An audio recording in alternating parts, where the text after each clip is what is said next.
Hi friends, అందరికీ నమస్కారం. ఈరోజు మనము అత్రి మహర్షి గురించి తెలుసుకుందాం.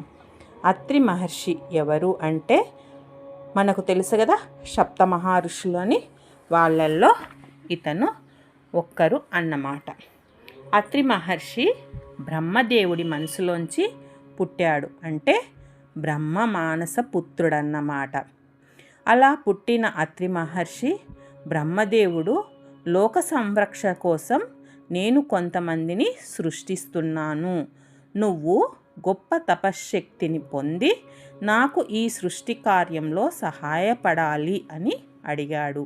అందుకు అత్రి మహర్షి సరే, అలాగే సహాయపడతానని చెప్పి ఒక మంచి అనుకూలమైన ప్రదేశాన్ని చూసుకొని తపస్సు ప్రారంభించాడు.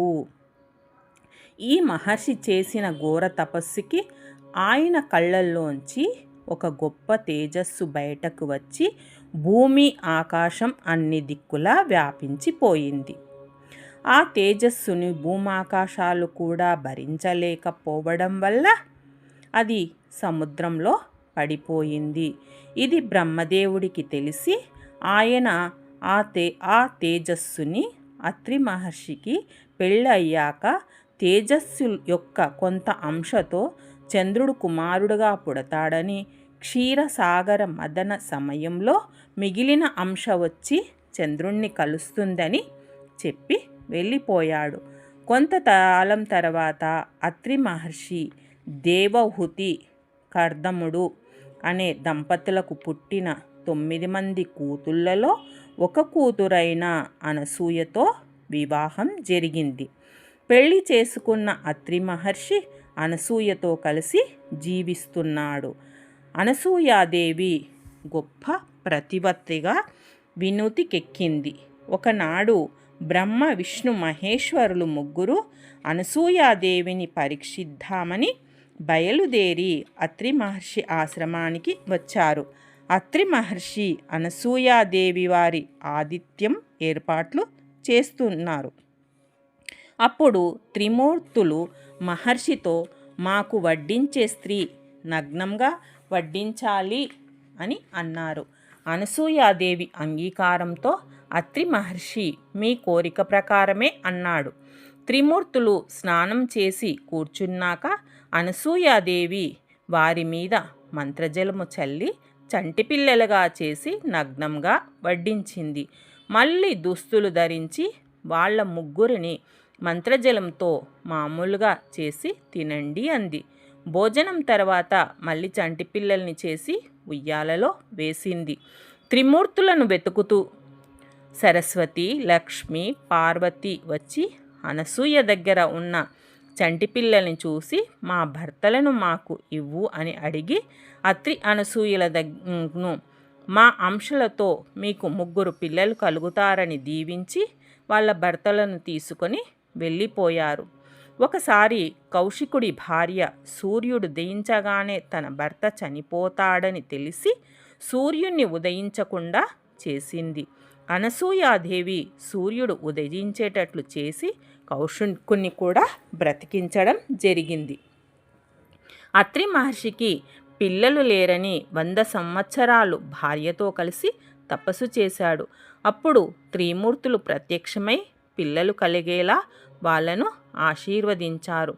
కొన్నాళ్ళయ్యాక అత్రి మహర్షి కంట్లోంచి చంద్రుడు, అనసూయాదేవికి దత్తాత్రేయుడు, దుర్వాసుడు అనే పేర్లతో 3 పిల్లలు పుట్టారు.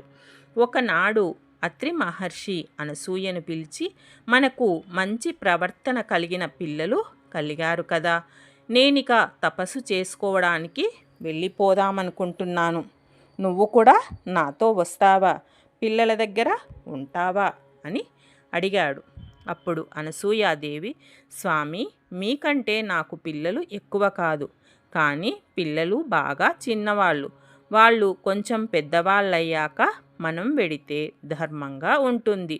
ఈలోగా పిల్లల్ని పోషించడానికి కొంచెం ధనం కావాలి కదా, మీరు భృగు చక్రవర్తి దగ్గరికి వెళ్ళి ధనము తీసుకురండి అని అంది.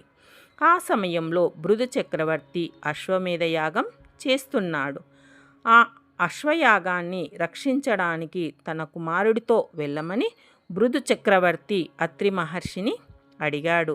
అత్రి మహర్షి సరేనని బయలుదేరాడు. భృగు చక్రవర్తి వైభవాన్ని చూడలేక ఇంద్రుడు యాగ అశ్వాన్ని దాచేశాడు. అత్రి మహర్షి తన దివ్యదృష్టితో చూసి ఆ విషయం భృగు చక్రవర్తి కుమారుడికి చెప్పడం జరిగింది. అప్పుడు అతడు ఇంద్రుణ్ణి జయించి ఆ యాగశ్వాన్ని తీసుకొని వచ్చాడు.